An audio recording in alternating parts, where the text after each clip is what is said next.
एक देश ऐसा जो भारत के साथ रणनीतिक साझेदारी को बेकरार है, यह देश मोदी सरकार की हां का इंतजार कर रहा है। हम बात कर रहे हैं आर्मेनिया देश की। यह सोवियत संघ से अलग हुआ एक देश है जहां 30 लाख के करीब लोग रहते हैं। भारत और आर्मेनिया के बीच हथियारों की डील के बाद अब रणनीतिक साझेदारी की बात हो रही है।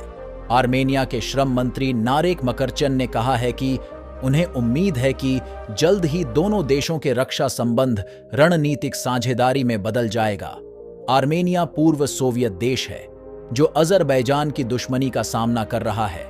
पूर्व सोवियत देश आर्मेनिया अपने पड़ोसी अजरबैजान की आक्रामकता का सामना कर रहा है।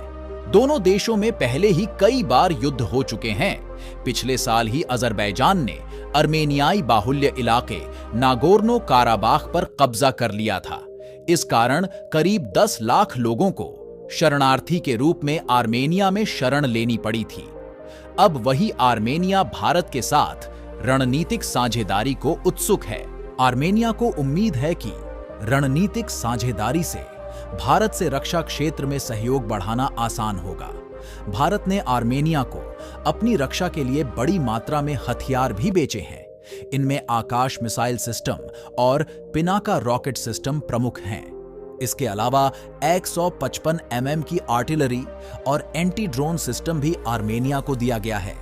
आर्मेनियाई मंत्री ने भारत से एक अपील भी की है।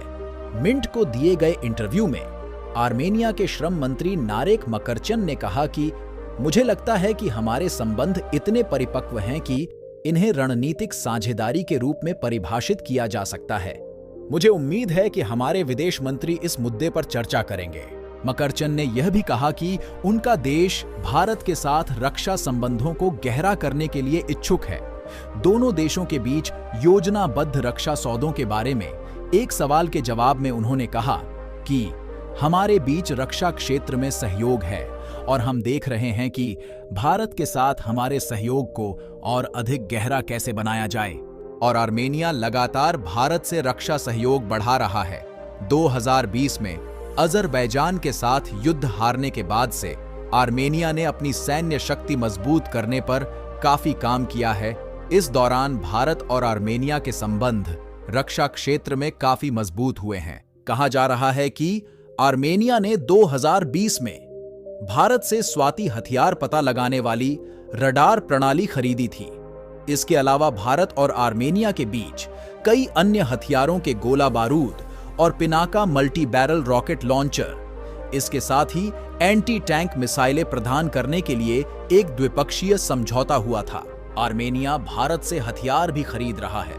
कई रिपोर्ट्स में दावा किया गया है कि नवंबर 2022 में भारत फोर्ज की पूर्ण स्वामित्व वाली सहायक कंपनी कल्याणी स्ट्रैटेजिक सिस्टम्स ने आर्मेनिया की आर्टिलरी को मजबूत करने के लिए $144 मिलियन का कॉन्ट्रैक्ट हासिल किया था। इस कॉन्ट्रैक्ट के तहत कल्याणी स्ट्रैटेजिक सिस्टम्स आर्मेनिया को 155 mm की आर्टिलरी गन सप्लाई करने वाला था।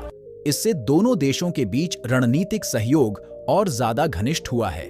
आर्मेनिया के राष्ट्रीय सुरक्षा प्रमुख ने अगस्त 2023 में NSA अजीत डोभाल से मुलाकात की थी।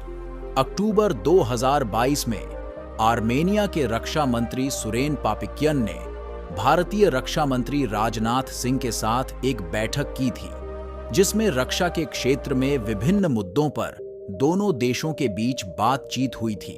आपको बता दें कि अजरबैजान और आर्मेनिया के बीच छिड़ी जंग से सबसे अधिक यूरोप डरा हुआ है। इसकी वजह यहां से गुजरने वाली तेल और गैस की पाइपलाइन है। यूरोपीय संघ नहीं चाहता है इसको कोई नुकसान हो और इसकी कीमत यूरोप को चुकानी पड़े। आखिरकार दोनों के बीच क्या है लड़ाई की वजह? अजरबैजान और आर्मेनिया के बीच जंग दरअसल नागोर्नो काराबाख पर अधिकार को लेकर हो रही है।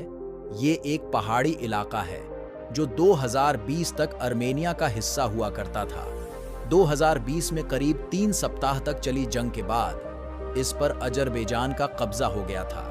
इस दौरान दोनों ही तरफ के कई सैनिकों और आम लोगों की जान गई थी। रूस के बीच बचाव के बाद यह युद्ध शांत हो सका था। इसके बाद भी यहां पर कई बार छोटे मोटे संघर्ष आम माने जाते हैं। यहाँ पर रूस के सैनिकों की तैनाती हर वक्त रहती है। अजरबैजान और आर्मेनिया दोनों ही पूर्व सोवियत संघ का हिस्सा हैं। दोनों देशों के बीच अब जो जंग छिड़ी है उसमें आर्मेनिया का कहना है कि अजरबैजान ने उसके इलाकों में रात में कई हमले किए, वहीं अजरबैजान का कहना है कि वो आर्मेनिया के उकसावे का जवाब दे रहा था। आपको यहाँ पर यह भी बता दें कि इन दोनों ही देशों पर रूस का काफी प्रभाव रहा है। रूस एक बार फिर से इन दोनों के बीच सुलह कराने की कोशिश में है। बता दें कि रूस और आर्मेनिया के बीच डिफेंस डील भी है और वहां पर रूसी एयरबेस भी है, लेकिन रूस यूक्रेन के साथ युद्ध में फंसे होने की वजह से यहां पर अधिक सैनिकों की तैनाती फिलहाल नहीं कर पा रहा है। यूक्रेन से युद्ध के बाद रूस विश्व स्तर पर काफी अलग थलग भी है। यूरोपीय संघ भी इन दोनों देशों के बीच शांति समझौता कराने के लिए आगे आता दिखाई दे रहा है। इस वीडियो में आपकी क्या राय है? आप कमेंट में जरूर बताएं।